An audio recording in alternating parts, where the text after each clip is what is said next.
Hey there guys, Mr. Carlson here again. Let's talk about standard enthalpies of formation.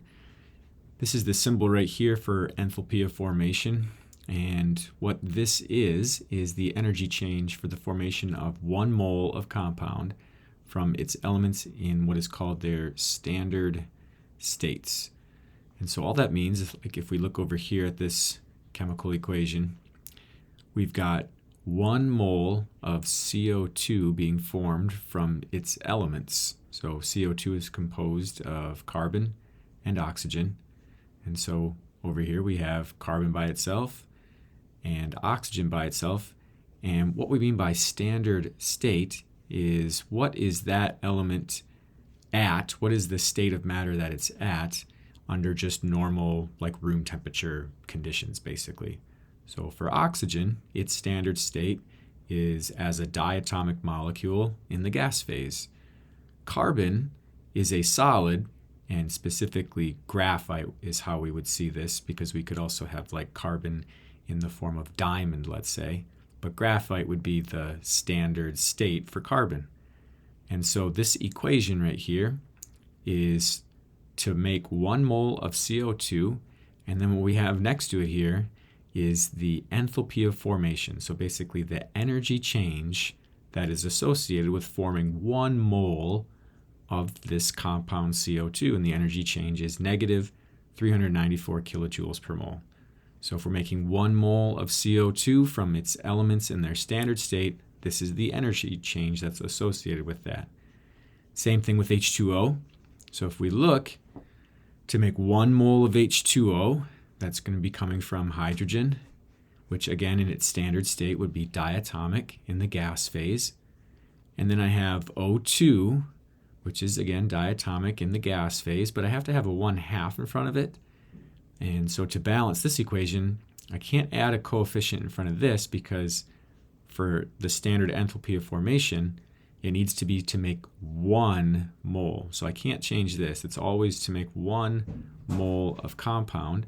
And so that's why I have this 1/2 in front of the O2 here, so that the oxygens balance out to make 1 mole of compound. And the standard enthalpy change of formation for water is negative 286 kilojoules per mole. And so just like with bond energies, it's kind of the same thing. We can look up the standard enthalpies of formation for all different types of compounds. So like, for example, NH3, its standard enthalpy of formation is negative 46 kilojoules per mole, or NO2 is positive 34 kilojoules per mole. So we can look up those values. One important thing to note about the enthalpies of formation is that an element in its standard state has an enthalpy of formation of 0. So like, for example, coming back over here, graphite, this would have an enthalpy of 0 because it's an element in its standard state, and it's kind of like the baseline. So elements in their standard state aren't going to have to go through a chemical reaction basically to be made, is how you can kind of think of that. And so that's why elements like carbon as graphite, or oxygen gas, or hydrogen gas, that is just going to have on its own would have an enthalpy, a standard enthalpy of formation of 0. But compounds like H2O and CO2, those are going to have a standard enthalpy of formation because they are made up of a combination of different elements to make that compound. So all of that to basically say we can use these enthalpies of formation here for different compounds to figure out the enthalpy change of a reaction, essentially, okay? And so the way that we would do that is by using this big ugly equation right here. I promise it's not as complicated as it looks. And all we would do is, if we're given a reaction, what we can do is we can look up the enthalpy of formation for all the different products and the different reactants that are in that equation. And we're going to take the products, the total, so this symbol right here means the sum total of all the enthalpies of formation of the products, and we're going to subtract it from the sum total of all the enthalpies of formation of the reactants. This N that is in front right here, that would be the number of moles. So like in the balanced equation, you would take how many numbers of moles of that compound times its enthalpy of formation. Let's just do an example. It'll make a little more sense. So let me come down here for a second. Let's do this equation here. So let's say we have 4 NH3 plus 7O2 to make 4 NO2 and 6 H2O. So basically the combustion of NH3 here, NH3 combining with O2 to make NO2 and H2O. And so let's say we want to figure out what is the enthalpy. What's our total energy change? Not the enthalpy of formation, but the enthalpy for this entire reaction. What would be the energy change? Is this exothermic? Is it endothermic? And what would that enthalpy change be? And the way that we can do that is we can look at, well, what's the heat of formation, enthalpy of formation of this, enthalpy of formation of this, this, and this, and we can take the total of our products, subtract it from the total of the reactants, and it should give us for the entire reaction what is the enthalpy change for the whole thing. So let's start over here. We want to take our products first. So that's going to be these guys over here. Well, we have 4 moles of NO2. So I'm going to start by figuring that out. 4 times my enthalpy of formation of NO2, which we have right here, positive 34 kilojoules per mole.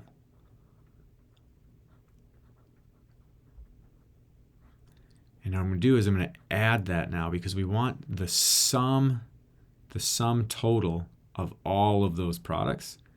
So we're going to add that to 6 moles of water.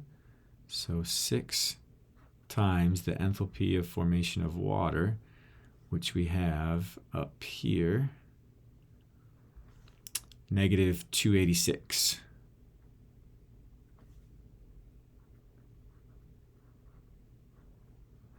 I'm going to put this in brackets because I want this as the sum total of all my products, basically, all added together, and then we're going to subtract now our sum total of the reactants. So that's these guys over here. So I'm going to put those in brackets again too. So now I've got 4 moles of NH3. So 4 times my enthalpy of formation of NH3, which is right here, negative 46 kilojoules per mole.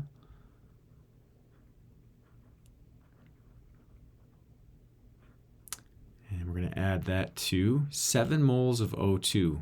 But the thing I have to remember about O2, so that's an element in its standard state. And I have that listed right here, it would just be 0. And so I don't really have to do anything for that one. It's just going to be nothing since it's just an element in its standard state. And that's all we have. So we've got now all of our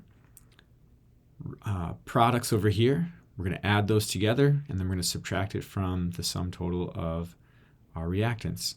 So 4 times that 34 is going to give me 136, plus 6 times this negative 286, which would be negative 1,716.